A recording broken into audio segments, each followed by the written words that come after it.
देश प्रदेश में आपका स्वागत है। मैं हूं अदिति राजपूत। यूपी विधानसभा चुनाव में भले ही चुनाव आयोग ने तमाम पाबंदियां लगाई हों, पर बीजेपी के कई वरिष्ठ नेता कोरोना गाइडलाइंस का पालन करते हुए नजर बिल्कुल नहीं आ रहे। सोमवार को बीजेपी की बैठक में शामिल हुए यूपी बीजेपी प्रभारी राधा मोहन सिंह कोरोना पॉजिटिव हो गए, पर उनके साथ मौजूद मुख्यमंत्री योगी आदित्यनाथ समेत न तो नेता आइसोलेट हुए और न ही कोरोना जांच करवाई है। लखनऊ से सौरभ शुक्ला की रिपोर्ट आपको दिखाते हैं, जिसमें साफ नजर आ रहा है कि किस तरह से नियमों का उल्लंघन हो रहा है। यूपी में बीजेपी के प्रभारी राधा मोहन सिंह को कोरोना हो गया है। ये जानकारी राधा मोहन ने खुद ट्वीट कर दी है। राधा मोहन बस कुछ घंटों पहले ही बीजेपी की एक बड़ी बैठक में शामिल हुए थे, जिसमें मुख्यमंत्री योगी आदित्यनाथ के साथ यूपी के दोनों उप मुख्यमंत्री और यूपी बीजेपी के अध्यक्ष स्वतंत्र देव भी मौजूद थे।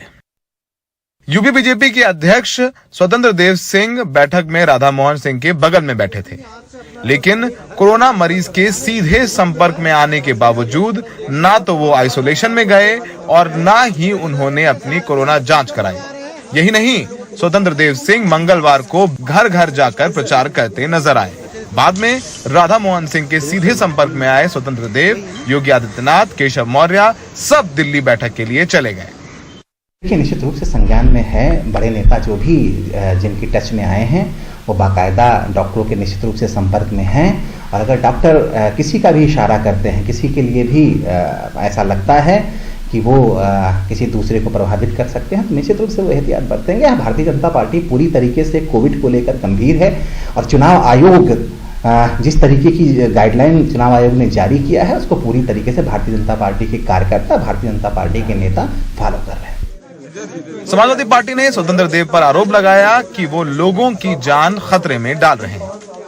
बीजेपी के नेता राधा मोहन सिंह जी कोविड पॉजिटिव निकले। कल ही वो अपने कार्यालय पर मुख्यमंत्री, उप मुख्यमंत्री, प्रदेश के अध्यक्ष, बाकी नेताओं के साथ बैठक कर रहे थे।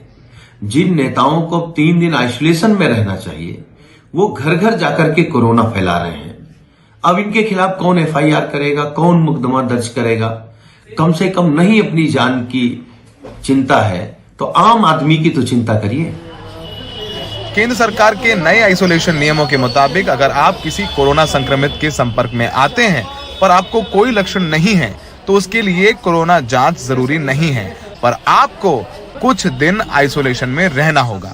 तो साफ तौर पर बीजेपी के बड़े नेता, जिनको उदाहरण सेट करना चाहिए, वो खुद कोरोना गाइडलाइन का उल्लंघन कर रहे हैं। बीजेपी नेताओं के घर के बाहर आप देखेंगे उनके समर्थक इकट्ठे हैं और ना के बराबर मास्क पहने हुए हैं। जाहिर सी बात है, जब नेता ही कोरोना की गाइडलाइंस का पालन नहीं कर रहे हैं तो उनके लोगों से कैसे उम्मीद की जाए। खुद योगी आदित्यनाथ, प्रदेश अध्यक्ष स्वतंत्र देव सिंह, दोनों मुख्यमंत्री सब संपर्क में आए राधा मोहन सिंह के जो कोरोना पॉजिटिव हैं, उनको आइसोलेशन में होना चाहिए। बड़ी जिम्मेदारी है ये नेताओं की भी, और कार्यकर्ताओं को भी संकेत देना चाहिए, संदेश देना चाहिए, कोरोना गाइडलाइंस के पालन करें, ना कि उसका उल्लंघन। सहयोगी बिलाल के साथ लखनऊ में सौरभ शुक्ला, NDTV इंडिया। कर्नाटक की बात करते हैं, जहां पर मुख्यमंत्री बसवराज बोम्मई को कोविड हो गया है। उनके कैबिनेट के 2 और मंत्री भी पॉजिटिव हैं। जहां कोरोना का संक्रमण काबू से बाहर है, वहीं हमारे नेता भी बेकाबू हो रहे हैं। एक तरफ कांग्रेस की पदयात्रा में भारी भीड़ जुट रही है, तो वहीं दूसरी तरफ बीजेपी के वरिष्ठ नेता ने मंदिर महाउत्सव को लेकर रैली निकाली और जनार्दन रेड्डी के जन्मदिन पर काफी भीड़ नजर आई।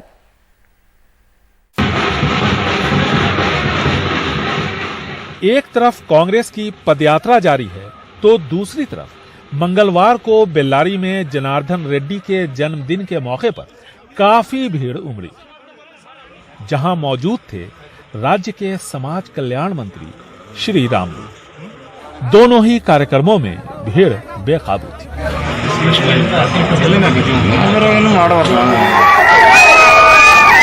सोमवार की इस तस्वीर को देखिए।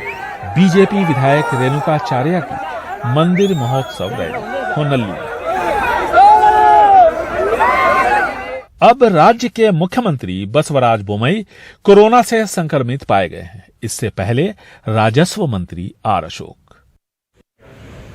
अशोक ने 4 जनवरी को कोविड पर हुई बैठक में हिस्सा लिया था, जिसमें दूसरे मंत्रियों के साथ साथ वरिष्ठ अधिकारी मौजूद थे। इसके बाद आर अशोक की तबीयत बिगड़ी और शुक्रवार को वो पॉजिटिव पाए गए। नियमों के मुताबिक मुख्यमंत्री से लेकर मुख्य सचिव और दूसरे मंत्री और अधिकारी उनके प्राइमरी कांटेक्ट थे, लेकिन तब किसी ने जांच नहीं करवाई।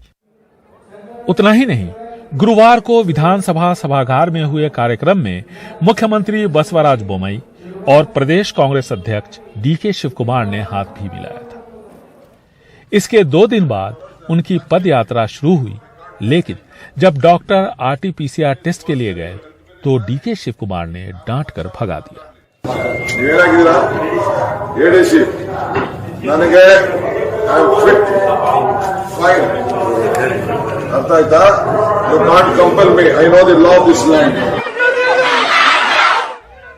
इसके बाद डीके शिवकुमार बच्चों के एक स्कूल पहुंचे, लेकिन आम लोगों पर डंडा भांजती पुलिस और प्रशासन कद्दावर नेताओं और सत्तारूढ़ पार्टी के सामने बौना साबित हो रहा है।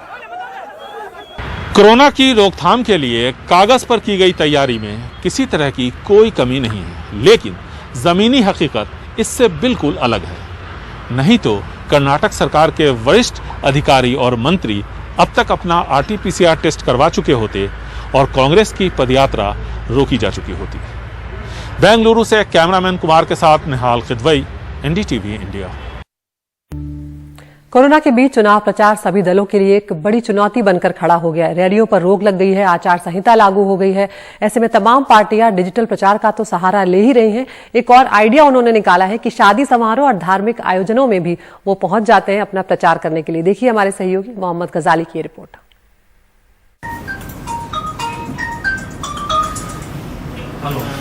लुधियाना की इस डिजिटल मार्केटिंग कंपनी के दफ्तर में नेताओं के फोन पर फोन आ रहे हैं। ये दावा इसके मालिक का है। डिमांड्स बहुत ही ज्यादा इंक्रीज हुई हैं। It has grown many fold as a number of MLAs and the ministers are approaching towards the social media companies. MLAs or the contesting candidates are just intending that उनकी जो positivity है, जो उनकी wave है around the voters, वो अच्छी तरह से आ जाए। प्रेस कॉन्फ्रेंस अब नई आम सभा हो गए हैं। जैसे कांग्रेस प्रदेश अध्यक्ष सिद्धू ये प्रेस कॉन्फ्रेंस कर रहे हैं। A digital press conference in itself is an incredible idea. I'm doing it for the first time. So therefore, जो भी इलेक्शन कमीशन ने किया, the Congress takes a lot of pride in announcing that we are the first ones to adhere to those norms. Barkati डालेगा और हमेशा माला माल करता रहेगा, कमी नहीं आने देगा। लेकिन पाबंदियों के बावजूद कांग्रेस, बीजेपी और आम आदमी पार्टी के एक नेता रविवार को भटिंडा में डेरा सच्चा सौदा के एक सम्मेलन में जुटे दिखे। अधिकारियों का दावा है कि वो कार्रवाई करेंगे। ਅਸੀਂ ਲੋਕਲ ਸਾਡੇ ਰਾਮਪੁਰਾ ਹਲਕੇ 'ਚ ਕਿਉਂਕਿ ਇਹ ਪੈਂਦਾ ਹੈ लावतपुरा। हमने स्थानीय अधिकारियों से विस्तार में रिपोर्ट मांगी है और चुनाव आयोग के दिशा निर्देशों के मुताबिक कार्रवाई होगी। वो रिपोर्ट साढ़े को हुण आ गई है और उस दिन मुताबिक असीं फर्दर इलेक्शन कमीशन नूं लिखांगे, जो गाइडलाइंस मिलणगी उस मुताबिक करेंगे। प्रचार की शुरुआत करने वाले अकाली दल के नेताओं का कहना है कि सभी वोटरों के पास इंटरनेट की सुविधा नहीं है। जो बेचारे गरीब हैं, जो गांव में गरीब हैं, उनके पास बेचारे को कोई स्मार्टफोन नहीं है, कोई साधन नहीं है, इंटरनेट नहीं है, जिससे वो उनको मालूम चल जाए अपने व्यूज़, वो लोगों की पार्टीज के व्यूज सुन सकें। कोविड की वजह से पंजाब के राजनीतिक दलों को पहली बार चुनाव प्रचार को लेकर अपनी रणनीति नए सिरे से बनानी होगी और नतीजे ही बताएंगे कि इस डिजिटल प्रचार से राजनीतिक दलों को कितना फायदा हुआ। चंडीगढ़ से मोहम्मद गजाली, एनडीटीवी इंडिया।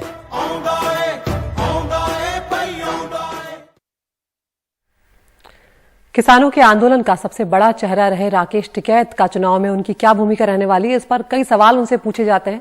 उनका कहना है कि चुनाव पर किसी दल से वो बातचीत नहीं कर रहे हैं और ये भी कहा उन्होंने कि यूपी चुनाव में किसान सबसे बड़ा फैक्टर होने जा रहे हैं। उन्होंने ये कहा कि सबसे सियासी जो दल हैं सभी वो किसानों से जुड़े मुद्दों पर ही बात करते हुए नजर आते हैं। अगर देश के प्रधानमंत्री जी कहीं जाते हैं, कोई मुख्यमंत्री कहीं जाता है तो किसान का नाम जरूर आता है।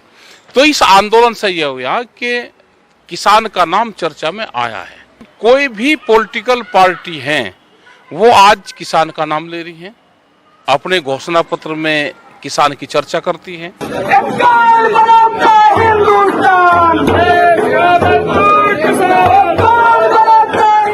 उत्तर प्रदेश के चुनावी मैदान में इस बार किसान सबसे अहम फैक्टर है।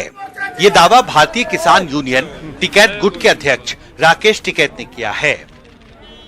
एनडीटीवी को दिए इंटरव्यू में टिकैत ने कहा, उत्तर प्रदेश के चुनावों में इस बार किसानों को उनकी फसल का सही दाम मिले, एमएसपी पर खरीद हो, गन्ना का रेट, समय पर उसका भुगतान और बिजली की ऊंची दरें किसानों के लिए सबसे अहम चुनावी मुद्दे हैं। 15 तारीख को एसकेएम की बैठक है, उसमें आगे की रणनीति बनेगी।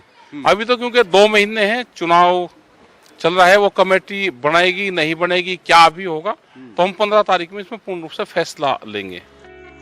चौधरी चरण सिंह की जयंती पर पिछले साल 23 दिसंबर को राष्ट्रीय लोकदल के अध्यक्ष जयंत चौधरी के साथ हवन करने की उनकी इस तस्वीर की राजनीतिक गलियारों में खूब चर्चा हो रही है।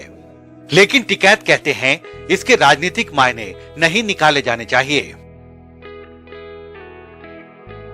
एक तस्वीर की भी बहुत चर्चा हो रही है मीडिया में, जो 23 दिसंबर को जो हवन कार्यक्रम था चौधरी चरण सिंह जी के बर्थ एनिवर्सरी में आप जयंत चौधरी के साथ थे किसान घाट पर।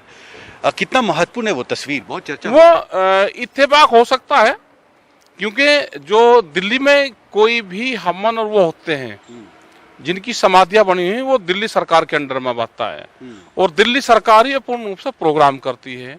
वहां पे जाना चाहिए। वहां पे देश के प्रधानमंत्री पिछले 7 साल में वहां पे नहीं गए, तो उनको जाना चाहिए था।